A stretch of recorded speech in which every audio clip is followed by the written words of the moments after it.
dia! Estamos de volta com as nossas reflexões matinais. Venham as águas. Nós estamos meditando no Evangelho de João e já estamos chegando nos últimos capítulos. Já estamos no capítulo 18. Ontem nós falamos sobre Jesus é preso e ele também é traído.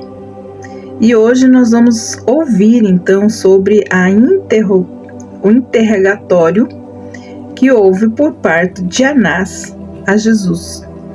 E vamos ver novamente o discípulo Pedro negando a Jesus e Jesus então chegando perante Pilatos.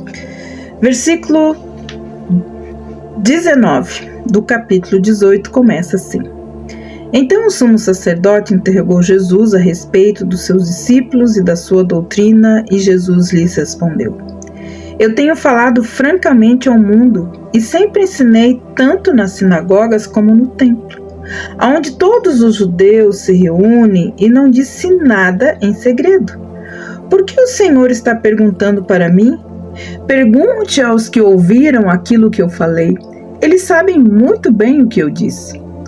Quando Jesus disse isso, um dos guardas que estavam ali deu-lhes uma bofetada, dizendo: É assim que você fala com o sumo sacerdote? Jesus lhe respondeu: Se falei mal, dê testemunho do mal. Mas se falei bem, por que você está me batendo? Então Anás enviou-o amarrado à presença de Caifás, o sumo sacerdote. De novo, Pedro nega Jesus. Simão Pedro estava em pé, aquecendo-se. Então lhe perguntaram: Você também não é um dos discípulos dele? Ele negou e disse: Não, eu não sou. Um dos servos do sumo sacerdote, parente daquele a quem Pedro tinha decepado a orelha, perguntou: Não é verdade que eu vi você no jardim com ele? De novo Pedro negou a Jesus. E no mesmo instante o galo cantou. Temos aqui então Jesus chegando perante o sumo sacerdote. Aqui não fica claro se o sumo sacerdote é Anás ou é Caifás. Se era Anás, como parece mais provável, ele talvez fosse chamado de sumo sacerdote em sinal a respeito por ter ocupado então este ofício. O sumo sacerdote interrogou a Jesus acerca dos seus discípulos e de seus ensinos, como se esses aprendessem a uma ameaça à lei mosaica e ao governo romano. É óbvio que essas pessoas não tinham uma causa verdadeira contra o Senhor e assim estavam então tentando forjar uma. No versículo 20, Jesus então declara que seu ministério fora exercido francamente. Ele não tinha ocultado nada, ensinara então na presença dos judeus, tanto nas sinagogas como no templo. Ele não deixou nenhum segredo, não havia segredo no seu ensino, todos ouviram. Essa foi uma provocação para trazer à luz alguns dos judeus que o tinham ouvido. Foi-lhes permitido trazer a acusação contra ele. Se ele dissera algo errado, que as testemunhas então fossem apresentadas. A provocação obviamente irritou os judeus e deixou-os sem saída. E por isso então partiram para o abuso, pois um dos guardas deu um tapa em Jesus por falar com o sumo sacerdote assim. Com perfeito equilíbrio e irrefutável lógica, o Salvador mostrou a falta de lisura deles. Eles não poderiam acusá-lo de falar o mal, entretanto bateram nele por falar a verdade.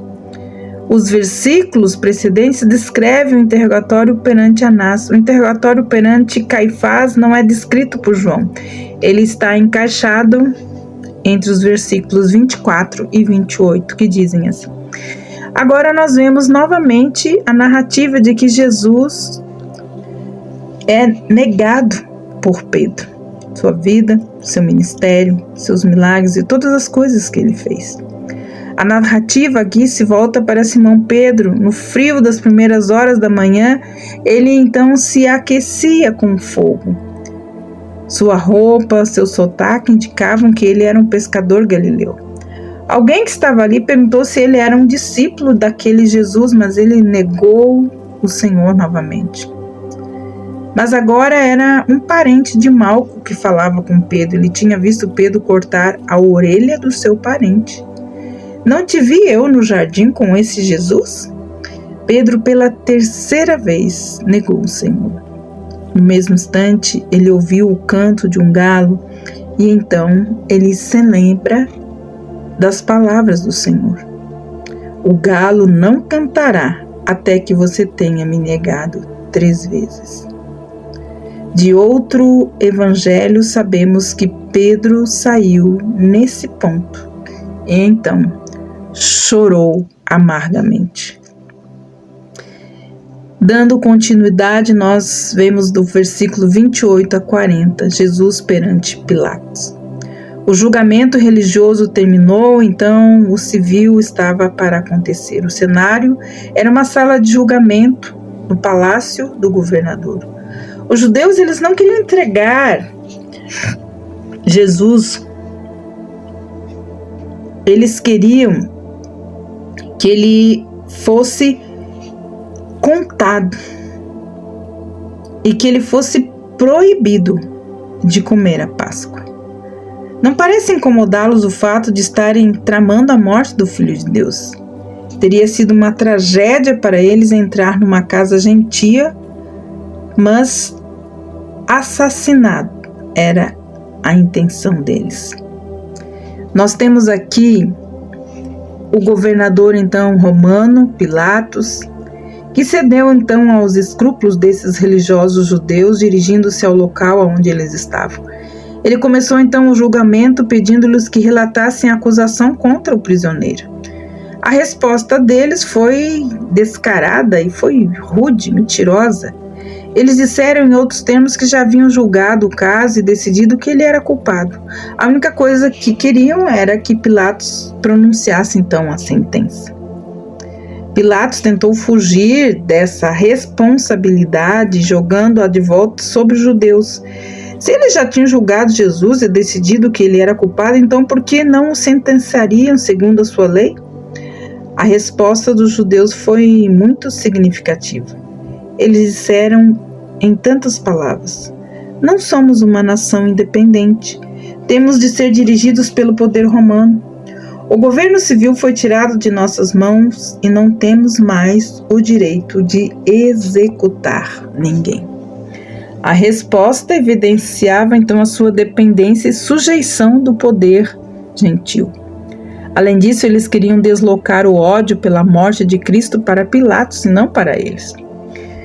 No versículo 32, ele pode ter 2 diferentes significados.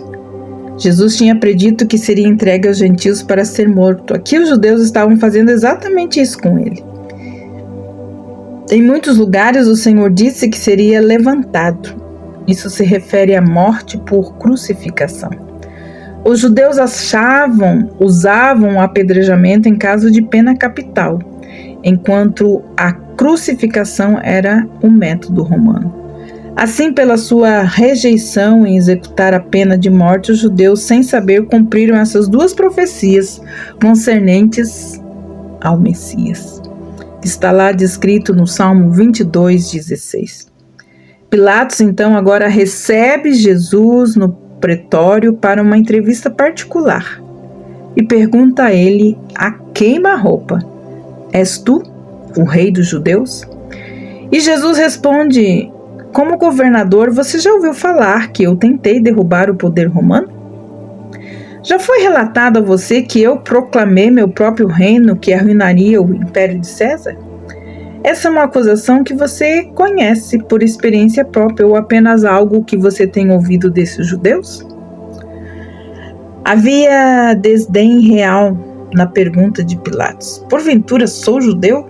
Ele sugeriu que era muito importante para ser perturbado com um problema local de judeus daquela maneira. Mas a sua resposta foi também uma admissão de que ele sabia não haver uma acusação real contra Jesus. Ele apenas sabia o que os líderes dos judeus tinham dito. Então o Senhor confessou que ele era um rei, mas o tipo de rei que os judeus o acusaram de ser, e não o tipo que ameaçaria Roma. O reino de Cristo não é promovido por armas humanas. Em contrapartida, seus discípulos lutariam para evitar a sua captura pelos judeus. O reino de Cristo, amados, não é daqui, não é deste mundo. Não recebe seu poder ou sua autoridade nesse mundo. Seus propósitos e objetivos também não são carnais. Quando Pilatos perguntou se ele era o rei dos judeus, Jesus respondeu: "Tu dizes que sou rei." Mas o seu reino está relacionado com a verdade, não com espadas ou escudos. Foi para dar testemunho da verdade que ele veio ao mundo.